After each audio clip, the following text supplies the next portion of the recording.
She drove. She did not have a destination. She just drove because motion made it easier to think, and because sitting still felt impossible. She thought about Logan, about the years, about the Wednesday in June and the bedroom door and the walk to her car that had taken all the composure she had. She had survived that. She had rebuilt herself from that.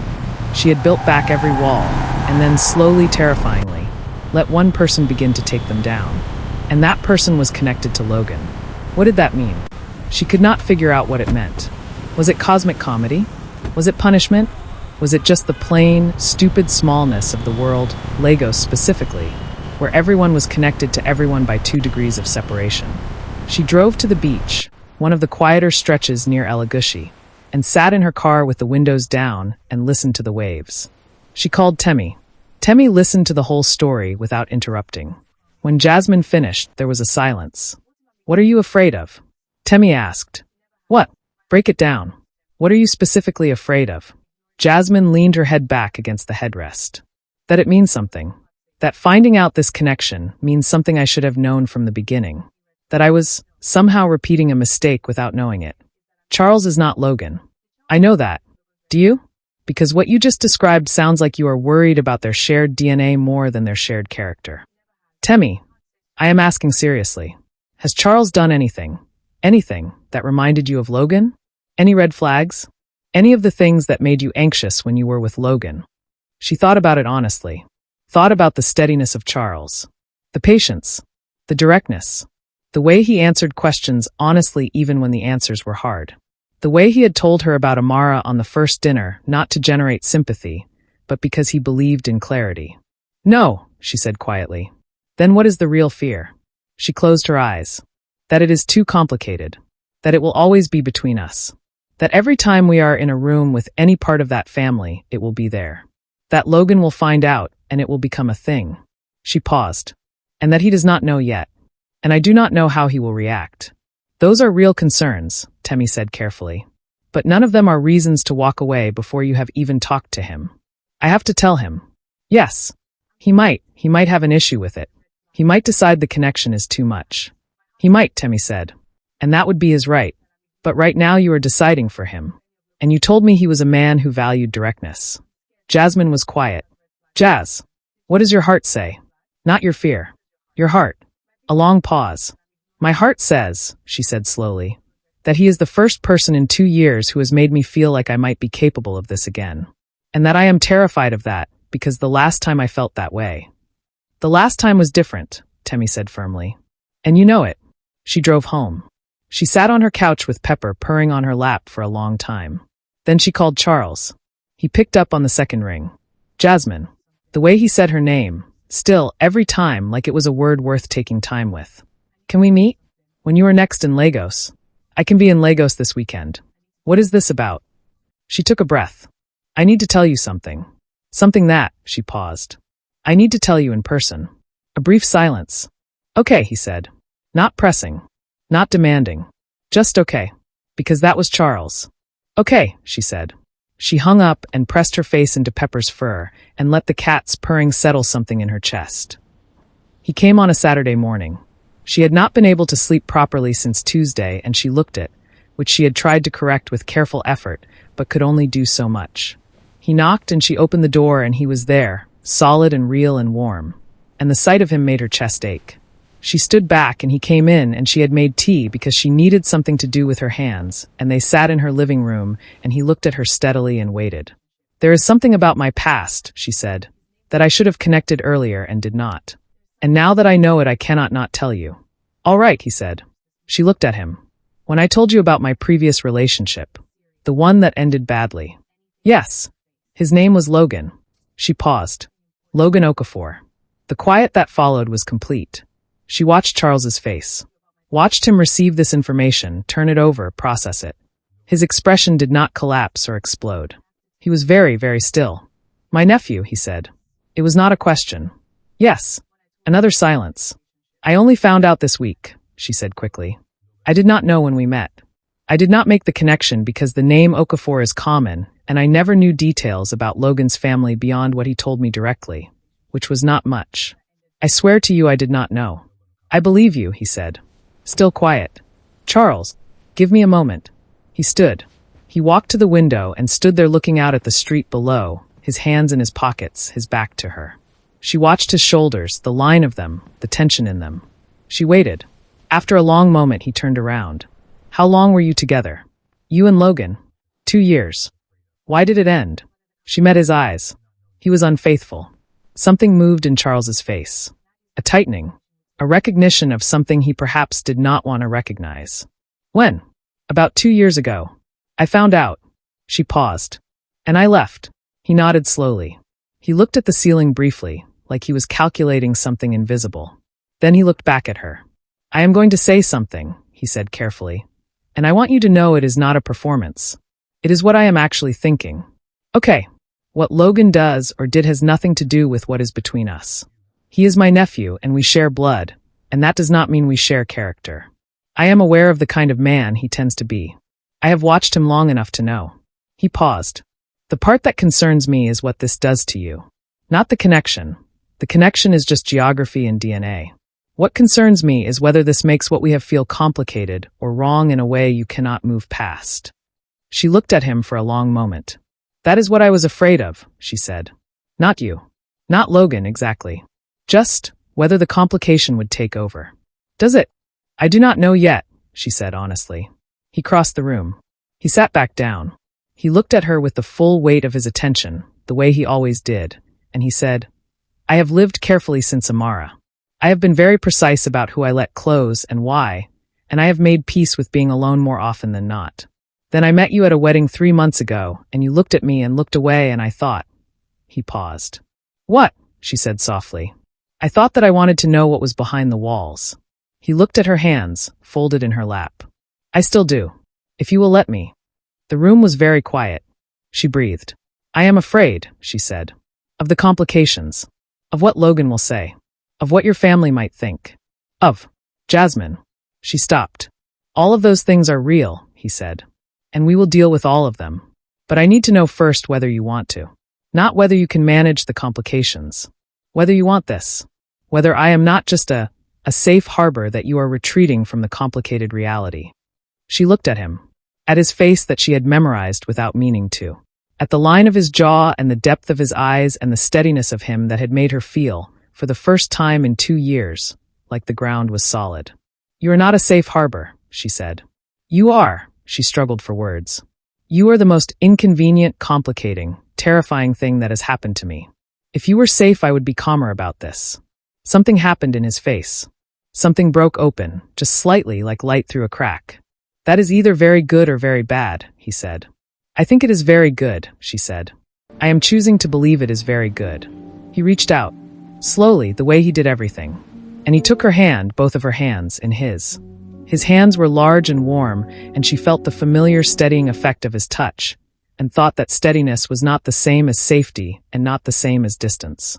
Steadiness could coexist with full presence, with vulnerability, with all the terrifying openness she had been avoiding.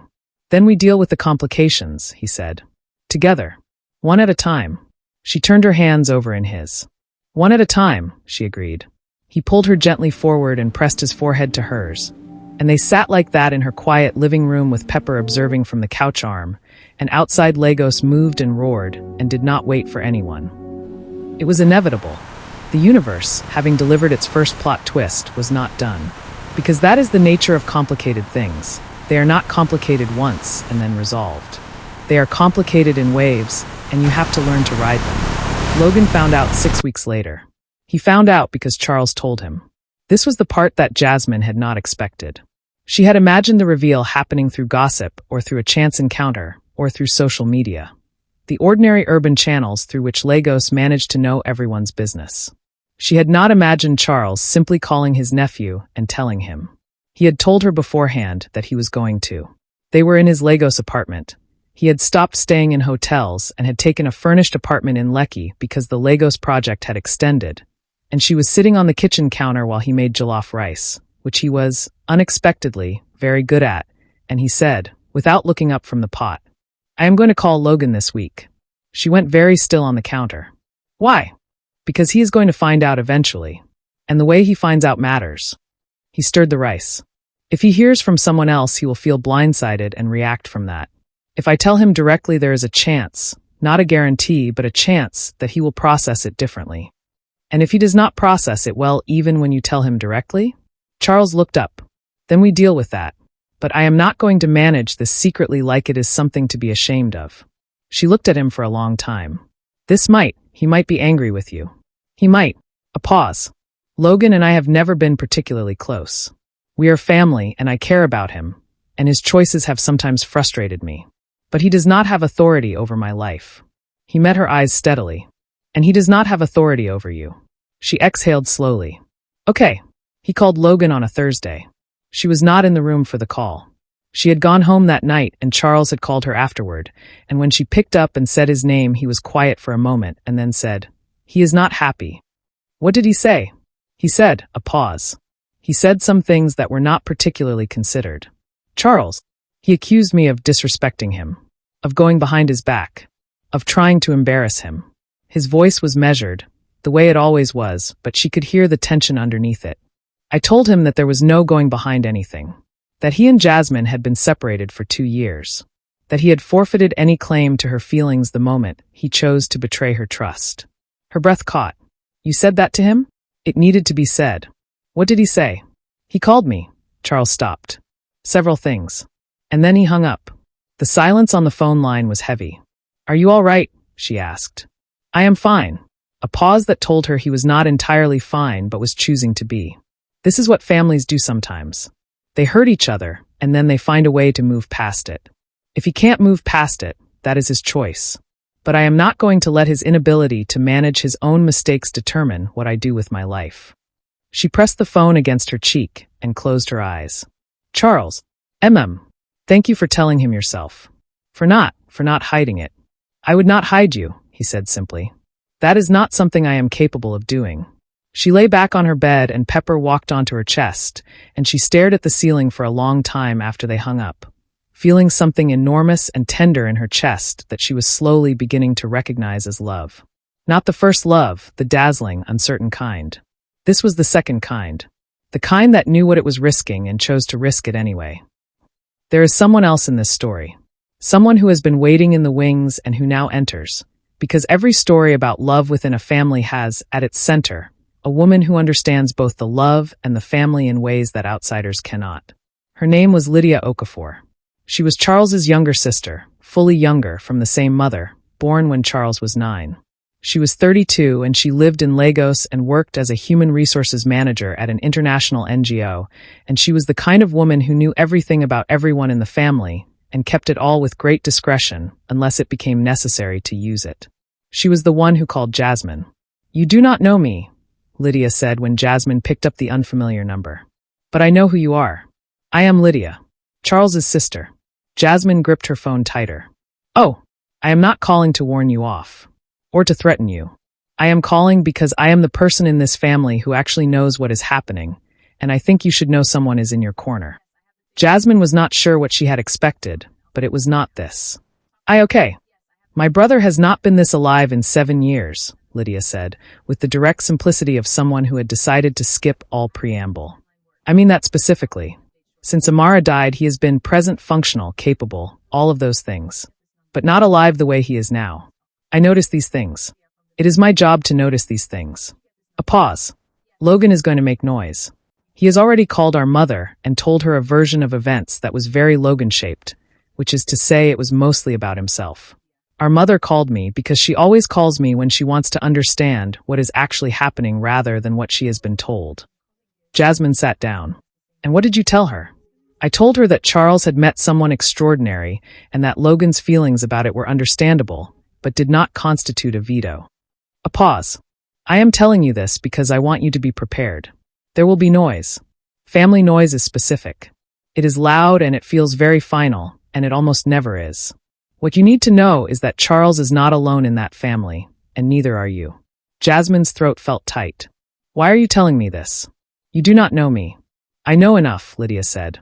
I know that you walked away from my nephew when he betrayed you rather than accepting less than you deserved, which means you have standards and self-respect. I know that my brother, who is one of the most careful people I have ever met, is not careful with you. He is open with you. And I know that he deserves someone who sees him clearly and chooses him anyway. Silence. Lydia, Jasmine said. Her voice was not entirely steady. Yes. Can we meet? For coffee or something. A pause. Then, warmly. I was going to suggest the same thing. They met the following Saturday. And Lydia was exactly what her voice suggested. Sharp and warm and observant, with her brother's eyes and considerably more willingness to laugh. She walked into the coffee shop in a coy and spotted Jasmine immediately and sat down and said, "You are even more put together in person than I expected." Is that a good thing? It is a very good thing for Charles. He needs someone who has herself sorted. He tends to absorb the distress of people around him and not notice it happening. She ordered her coffee. Tell me about yourself. Jasmine told her. More than she expected to. About her background, her career, the 2 years with Logan, the rebuilding.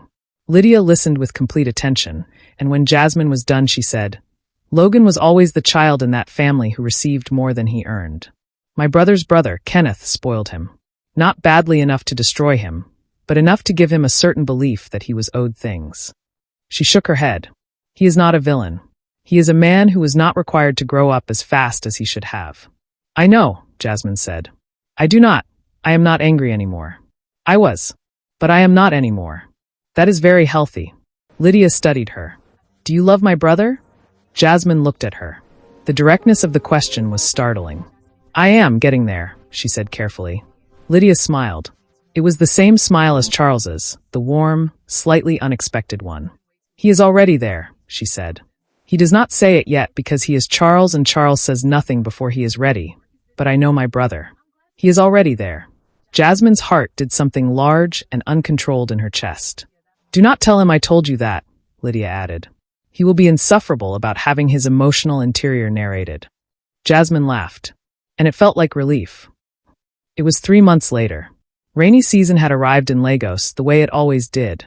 Not gradually, but all at once, as if the sky had decided to stop pretending. The rain was coming down in curtains the night Charles showed up at her door unannounced, which was unlike him, which was the first sign that something was different. He was soaked. He had a jacket but had clearly not bothered with an umbrella, and his shirt was damp at the shoulders, and he was standing in her doorway looking at her with an expression that was unguarded in a way she had never quite seen from him, like something had been stripped away. You did not call, she said, pulling the door wider. I know. He came in. She went to get him a towel, and he stood in her hallway dripping on the tile, and when she came back and handed him the towel he took it, and then put it on the hallway table, and took her face in his hands instead. His hands were cool from the rain. His eyes were very close and very serious, and something in them was open all the way down, like a deep well with the cover off. I have been trying to calculate the right time for this for 3 months, he said. And I have realized that I am doing the thing I accused you of, which is holding back in the name of being careful, when actually it is just, he paused. Fear, she said softly. Fear, he agreed. Like the word cost him something. She put her hands over his. Cool hands, steady.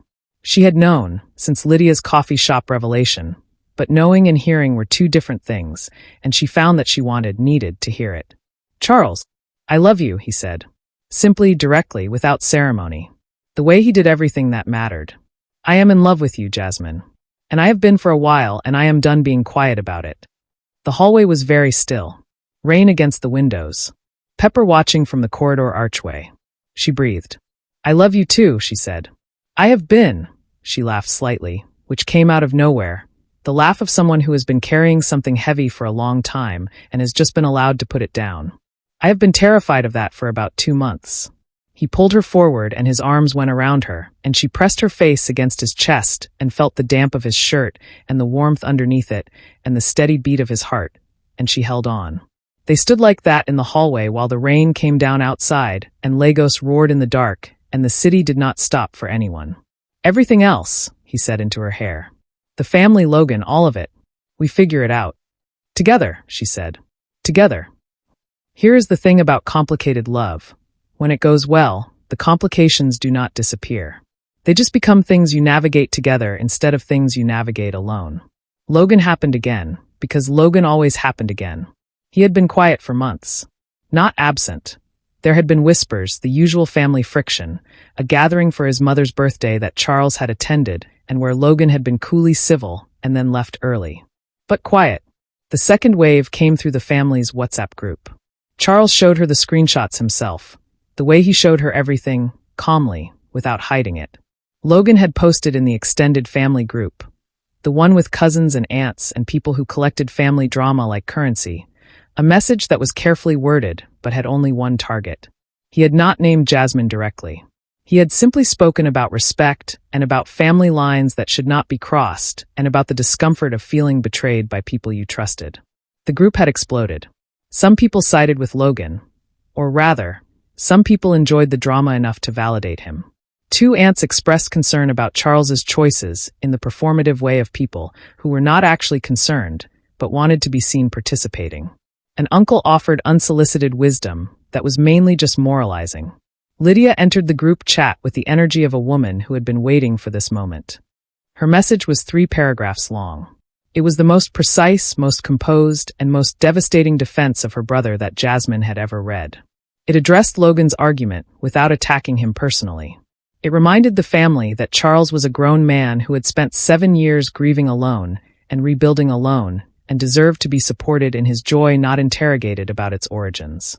It pointed out, crisply, that Logan's discomfort was a symptom of his own unresolved actions and not evidence of any wrongdoing on anyone else's part. Then she left the group. Charles watched Jasmine read the screenshots with a careful expression. "Are you all right?" he asked. She put his phone down on the coffee table. "I will be." She looked at him. "Your sister is terrifying." "Yes," he said, with the quiet pride of a man who had known this for 30 years. "How are you?" "Steady," he said.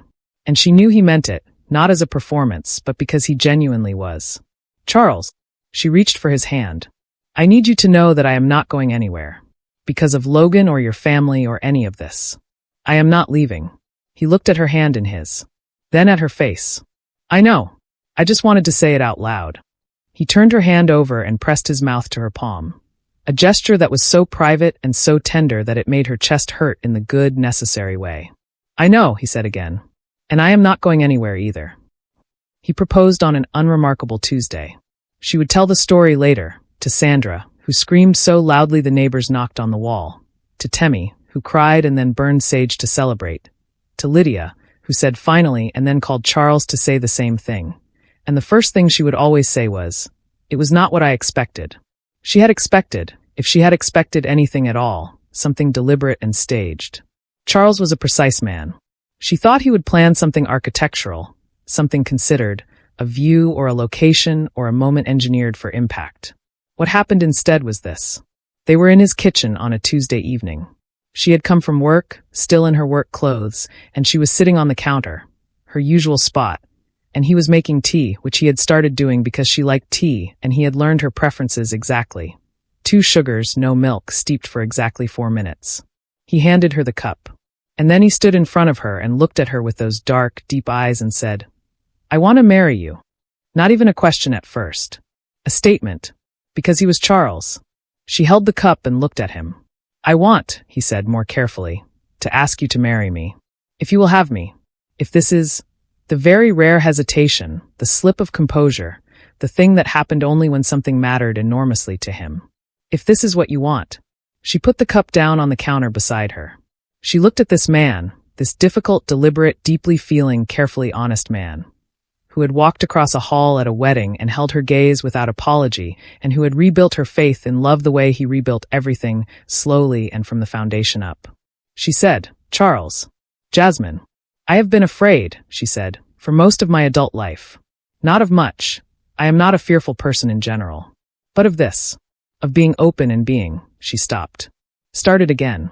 "You made me not afraid. Not by being safe. By being honest. And steady. And real." She looked at him. "Yes. Yes, I will marry you." He exhaled. She had not realized he was holding his breath. He reached into his shirt pocket, which she had not noticed him doing, and produced a ring. It was a simple gold band with a single diamond that sat quietly and without grandeur, the way its giver did everything. He slid it onto her finger. She looked at it. "I have been carrying that for 2 weeks," he said, "waiting for the right moment. I realized tonight there was no calculated right moment. There was just now. She looked up at him. You have been carrying a ring in your pocket for 2 weeks? I have been carrying it in different pockets. And checking on it periodically. She laughed, and it was the full laugh, the unguarded one she saved for moments like this. And she leaned forward and kissed him with her hands on either side of his face and felt him smile against her mouth and thought, This is what it was supposed to feel like. The engagement announcement changed things. Jasmine and Charles told both families quietly and directly. His mother in Enugu, who had spoken to Jasmine on the phone and been cautious in the way of mothers who have watched their children hurt before, but warm, genuinely warm. She had said, Take care of my son. He needs more care than he believes. And Jasmine had said, I know. I will, and meant it completely. Her parents in Suralere, where Charles had driven and sat in the living room and done the formal introduction with the kind of respectful, unhurried sincerity that made her father tell him 3 terrible jokes in rapid succession, which was the highest honor her father could bestow, and made her mother watch him with those quiet eyes and then, when he was in the bathroom, touch Jasmine's arm and say, This is a man. Just that. This is a man. From her mother, the highest possible review. Logan was quiet, which should have meant acceptance, or at least resignation. But here is the twist. Here is the thing that nobody, not Charles, not Lydia, not Jasmine, saw coming. Logan came to see Jasmine. Not to fight. Not to cause a scene. He arrived at her office on a Wednesday morning, which was, she noted with a dark private humor, a Wednesday again. He called from the lobby and asked if she had time to talk. She went down herself rather than let him up. They sat in the small seating area near the building's entrance where people made calls and waited for cars. He was thinner than she remembered, and quieter, and there were lines on his face that had not been there 2 years ago. He looked at her for a long moment. Then he said, I have not come to make it difficult. She waited. I came because, he stopped. Tried again. I came because I owe you an apology that I gave myself too long to give. He looked at his hands. What I did to you was wrong. I knew when I was doing it that it was wrong. I told myself at the time that things were complicated, that it meant nothing, that you would never know. All the things people tell themselves. He looked up. But you knew, and you handled it with more dignity than I deserved. She was very still. I have spent 2 years, he said, being angry. At you for leaving. At Charles for choosing you. At circumstances. At everything except the right thing to be angry at, which was myself. He exhaled. My therapist has been saying this for 8 months. I chose now to actually hear it.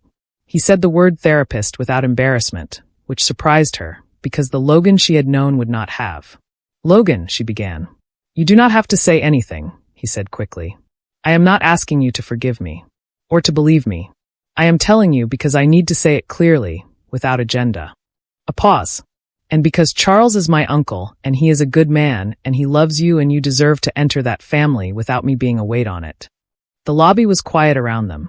Someone walked past with a phone to their ear. Jasmine looked at Logan, at this man who had broken something in her and given her, unintentionally, the time to rebuild it into something more solid than it had been before. And she felt something unexpected. Not love. Not residual anger. Something cleaner than both. Compassion. Thank you, she said carefully. For saying it. He nodded. Logan. She waited until he looked at her. You are not my enemy. You never were. You were someone who was not ready to love the way I needed to be loved. That is not the same as being a bad person. He looked at her for a long moment. Something in his face shifted. She is lucky, he said finally. Whoever he is with you. He is very lucky. She, Jasmine said. The woman you will eventually figure yourself out enough to love properly. She will be lucky too. When you are ready. He half smiled. It was Logan's old smile, the one that had first disarmed her at a party years ago. But there was something different in it now. Less performance. More person. He stood. Extended his hand. She shook it. He left. She sat in the lobby for a few extra minutes after he was gone. Not crying. Just sitting. Feeling the specific lightness of something that had been held for a long time finally being released. It was a September wedding, which in Lagos meant a gamble on the weather that paid off. Warm and bright, with a sky of that particular deep blue that late dry season brought. The kind that made everyone look like they were standing inside a painting. The venue was a garden space in Ikoyi that Charles had chosen because Jasmine had said she wanted to see the sky. It was not the largest wedding. Deliberately, both of them had agreed. People who mattered, not people who needed to be managed. About 120 guests, the kind of number that meant every person there knew why they were celebrating. Lydia was Jasmine's maid of honor. This had been Jasmine's decision, made without drama, and it had made Lydia cry. Quickly and efficiently, in the way of people who cry very rarely and are slightly annoyed when they do. Sandra was the second bridesmaid, and wore the fact that she had known something was happening the night of the first wedding like a badge she was never going to let anyone forget. "I saw him looking at her," she told anyone who would listen. "I knew." Temi had burned enough sage in the weeks leading up to the wedding to concern Jasmine's landlord. Jasmine's dress was ivory, simple, with a slightly dramatic train that was her one concession to the theatrical. Her natural hair was up, elaborately twisted, with small gold pieces threaded through it. She looked, her mother said when she saw her, like herself. Not like a bride, exactly. Like herself at her best, which was the only thing worth looking like. She walked down the aisle on her father's arm. Charles was standing at the end of it.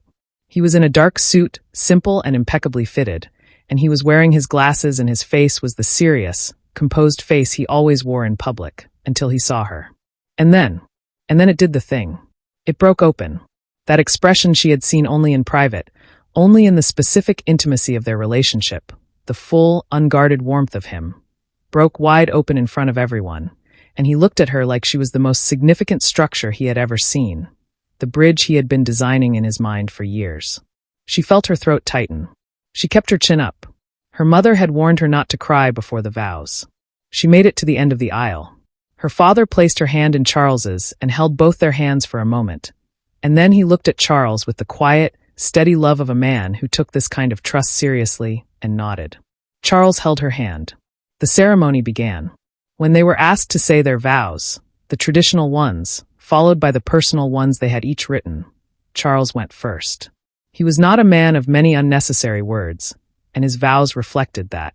They were precise and they were deep, and every sentence landed with the weight of a man who had thought very carefully about everything he was saying.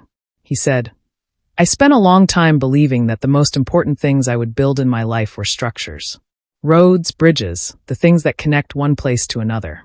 I know now that the most important thing I will ever build is this. With you. And I promise to build it carefully and deliberately, and to choose it every single day, even on the days when it is difficult." She pressed her lips together. Her vows were longer. She had always been better with words than she let people know. She said that she had been afraid for so long that she had started to believe fear was just her personality. She said that he had shown her, not by removing the fear but by standing beside her while she felt it, that there was a difference between afraid and unwilling. She said she chose him not in spite of the complications, but because the person he was had made every complication worth navigating. There was not a dry eye in the garden by the time she finished. Sandra was weeping with the enthusiasm of a person who had no interest in composure. Lydia had tears running down her face and was looking slightly betrayed by her own emotions. Even Charles's jaw was working, which in him was the equivalent of anyone else openly crying. He held her face. He kissed her. It was not a performative kiss.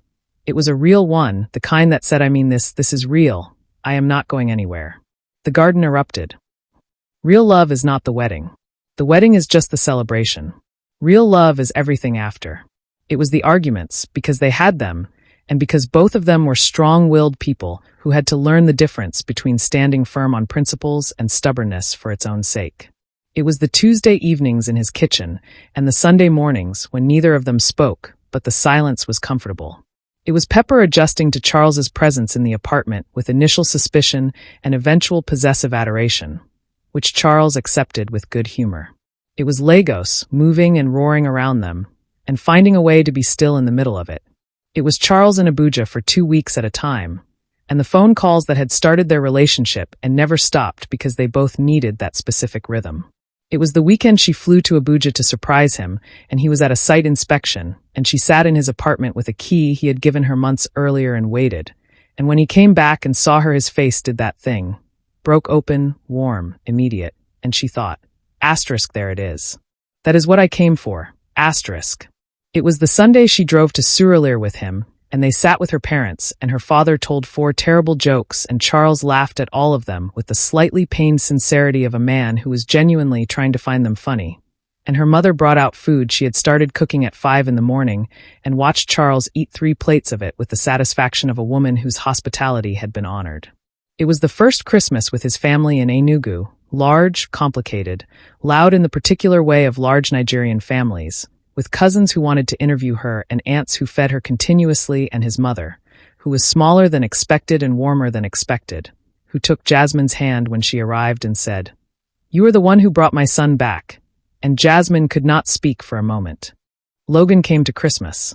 He sat across the room from Jasmine, and they did not pretend there was no history, but they also did not perform a drama out of it.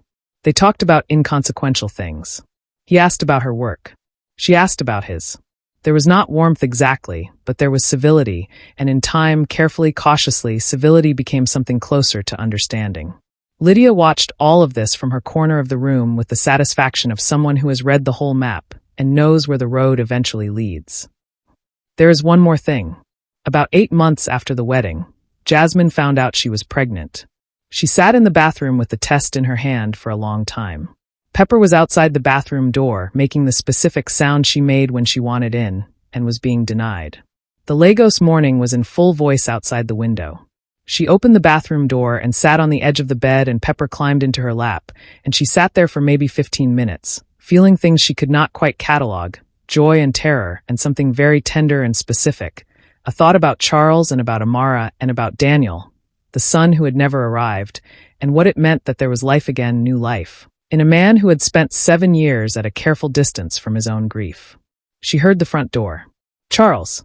She heard him in the kitchen, the particular sequence of him coming home, keys on the counter, jacket on the hook, kettle on the stove. She had memorized it over a year of mornings and evenings. She stood. She went to the kitchen door. He was standing at the kettle, back to her, already making her tea without being asked, 2 sugars, no milk, steeped 4 minutes. He turned when he heard her and saw her face, and went immediately still. "What happened?" he said, because he always knew when something significant was in her face. She held up the test. He looked at it for a long moment. And then he crossed the kitchen in 3 steps and wrapped both arms around her, and held on with a completeness that she felt in every part of herself.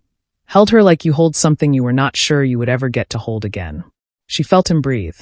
Long and shaking, just slightly. Not because he was falling apart. Because he was letting something in that he had kept the door against for 7 years. She held him back with both arms and felt the shaking in his breath and pressed her face against his neck. "Okay," he said eventually, against her hair. His voice was low and a little rough. "Okay. Are you all right?" she asked. He pulled back enough to look at her. His eyes were bright. "I am," he stopped. "I am more than all right." He looked at her face, at her specific, beloved face with the high cheekbones and the deep eyes and the smile she had learned to give him freely. "I am alive," she offered. He exhaled and smiled, the full, warm, unexpected smile that she had first seen at a wedding almost 2 years ago and had thought, "There it is." "Yes," he said. "That exactly." She put her head back on his chest. The kettle boiled. Lagos did its thing outside the window. Pepper regarded them both from the kitchen floor with ancient, knowing eyes. And Charles held his wife in their kitchen on an ordinary Lagos morning and felt the weight of everything that had been lost and everything that had been found and everything that was, improbably, impossibly, joyfully coming next. If you asked Jasmine, years later, and people did, because she eventually told this story at a family gathering in Enugu, and everyone demanded she tell it again. If you asked what the lesson was, she would say something that would surprise you. She would not say love always finds a way. Too easy. She would not say everything happens for a reason. Too dismissive of the real hurt. She would say, the wrong relationship does not disqualify you from the right one. And the right one will not arrive looking the way you expected. It will arrive looking like a person at a wedding with quiet eyes and a steady handshake and a voice that takes its time. She would pause. And it will scare you, because real love always does. The question is not whether you are afraid. The question is whether you are willing. And then she would look at Charles, who would be sitting across the room with their daughter. They named her Ada, sleeping against his chest, and he would look back at her over the baby's head with that quiet, open, specific look that was still, years later, the most effective thing she had ever seen. And she would think, willing. Yes, always. And that, loves, is the story of Jasmine and Charles. The girl with iron walls and the man who rebuilt everything. The unexpected love that arrived through the most complicated door. The marriage that nobody saw coming, least of all them. If this story moved you, if some part of it felt like your story, or your mother's story, or the story of someone you love, then please share it. Like this video.